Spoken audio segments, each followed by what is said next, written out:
Assalamualaikum warahmatullahi wabarakatuh. Salam sejahtera untuk kita semua. Selamat datang kepada peserta didik baru SMKNU Bodeh tahun pelajaran 2021-2022. Kali ini kita ketemu lagi dalam kegiatan masa pengenalan lingkungan sekolah. Dalam hal ini saya akan menyampaikan materi terkait dengan wawasan Wiyata Mandala. Untuk penjelasan materi, mari kita simak video berikut ini. Kali ini kita akan belajar tentang wawasan Wiyata Mandala. Arti dan makna wawasan Wiyata Mandala. Wawasan adalah suatu pandangan atau sikap yang mendalam terhadap suatu hakikat. Wiyata adalah pendidikan. Mandala adalah tempat atau lingkungan. Jadi, Wiyata Mandala adalah sikap menghargai dan bertanggung jawab terhadap lingkungan sekolah sebagai tempat menuntut ilmu pengetahuan. Unsur-unsur Wiyata Mandala ada 5, yaitu 1. Sekolah. Sekolah merupakan lingkungan pendidikan. 2. Kepala sekolah. Kepala sekolah mempunyai wewenang dan tanggung jawab penuh atas penyelenggaraan pendidikan dalam lingkungan sekolah. 3. Guru dan orang tua siswa. Antara guru dan orang tua siswa harus ada saling pengertian dan kerjasama erat untuk mengemban tugas pendidikan. 4. Warga sekolah. Warga sekolah di dalam maupun di luar sekolah harus menjunjung tinggi martabat dan citra guru. 5. Masyarakat. Sekolah harus bertumpu pada masyarakat sekitarnya dan mendukung antar warga. Sekolah dan fungsinya. Sekolah merupakan tempat penyelenggaraan PBM, menanamkan dan mengembangkan berbagai nilai, ilmu pengetahuan, teknologi, dan keterampilan. Sekolah merupakan lembaga pendidikan formal tempat berlangsungnya PBM untuk membina dan mengembangkan 1. Ilmu pengetahuan dan teknologi. 2. Pandangan hidup atau kepribadian. 3. Hubungan antara manusia dengan lingkungan atau manusia dengan Tuhannya. Dan yang keempat, kemampuan berkarya. Fungsi sekolah. Fungsi sekolah adalah sebagai tempat masyarakat belajar karena memiliki aturan atau tata tertib kehidupan yang mengatur hubungan antara guru, pengelola pendidikan siswa dalam PBM untuk mencapai tujuan pendidikan yang telah ditetapkan dalam suasana yang dinamis. Ciri-ciri sekolah sebagai masyarakat belajar. 1. Ada guru dan siswa, timbulnya PBM yang tertib. 2. Tercapainya masyarakat yang sadar, mau belajar, dan bekerja keras. 3. Terbentuknya manusia Indonesia seutuhnya. Prinsip sekolah. Sekolah sebagai Wiyata Mandala selain harus bertumpu pada masyarakat sekitar, juga harus mencegah masuknya paham sikap dan perbuatan yang secara sadar ataupun tidak dapat menimbulkan pertentangan antara sesama. Sekolah tidak boleh hidup menyendiri, melepaskan diri dari tantangan sosial budaya dalam masyarakat tempat sekolah itu berada. Sekolah juga menjadi suri teladan bagi kehidupan masyarakat sekitarnya, serta mampu mencegah masuknya sikap dan perbuatan yang akan menimbulkan pertentangan. Untuk itu, sekolah memiliki prinsip-prinsip sebagai berikut. 1. Sekolah sebagai wadah atau lembaga yang memberikan bekal hidup. Dalam hal ini, sekolah seharusnya bukan hanya sekedar lembaga yang mencetak para intelektual muda, namun lebih dari itu, sekolah harus menjadi rumah kedua yang memberikan pelayanan dan pengalaman tentang hidup, mulai dari berorganisasi, bermasyarakat atau bersosialisasi, pendidikan lingkungan hidup, atau bahkan pengalaman hidup yang sesungguhnya. 2. Sekolah sebagai institusi tempat peserta didik belajar di bawah bimbingan pendidik. Bimbingan lebih dari sekedar pengajaran. Dalam bimbingan, peran pendidik berubah dari seorang pendidik menjadi seorang orang tua, bahkan menjadi seorang kakak.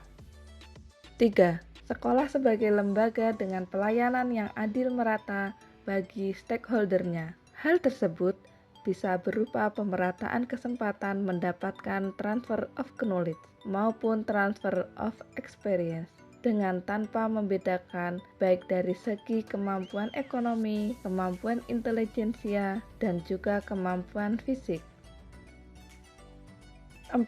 Sekolah sebagai lembaga pengembangan bakat dan minat siswa. Prinsip ini sejalan dengan teori multiple intelligence yang memandang bahwa kecerdasan intelektual bukanlah satu-satunya yang perlu diperhatikan oleh lembaga pendidikan, terutama pendidikan sekolah. Kemampuan bersosialisasi, kemampuan kinestetik, kemampuan seni, dan kemampuan-kemampuan lainnya juga perlu diperhatikan secara seimbang.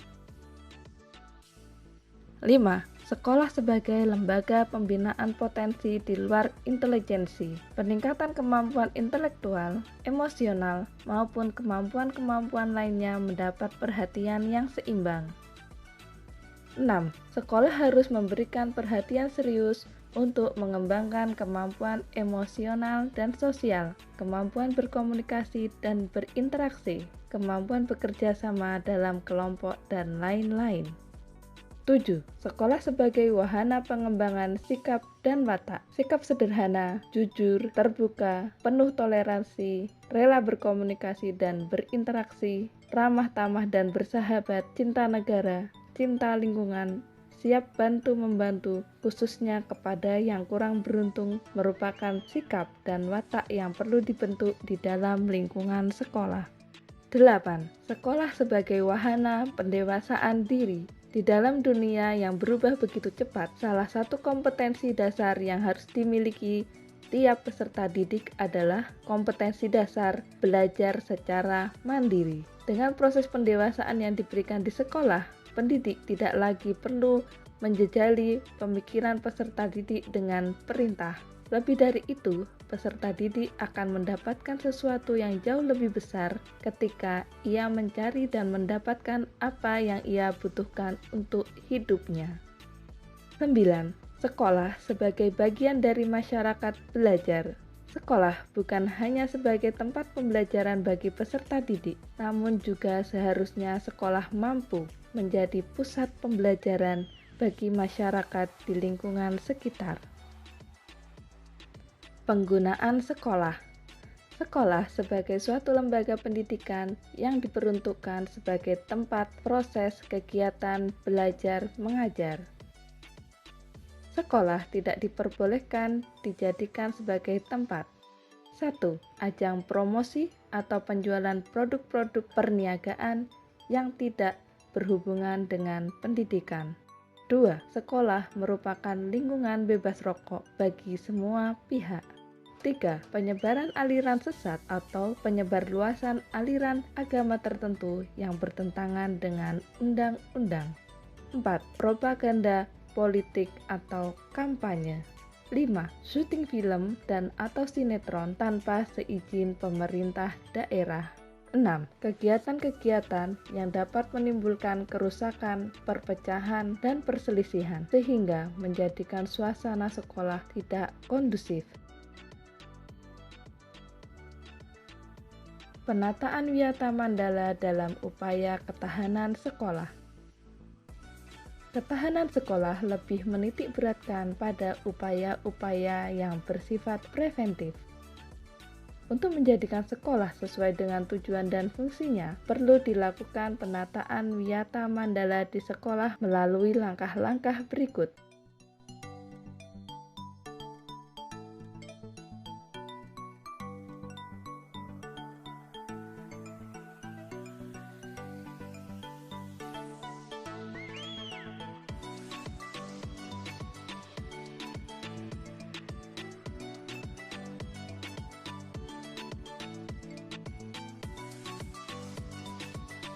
Tugas, wewenang, dan tanggung jawab kepala sekolah dalam melaksanakan Wiyata Mandala.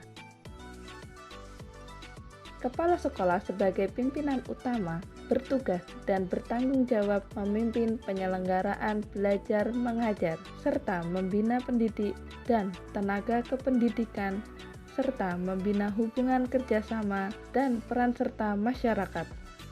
Kepala sekolah dalam melaksanakan penataan Wiyata Mandala di sekolah dengan melakukan kegiatan-kegiatan berikut ini.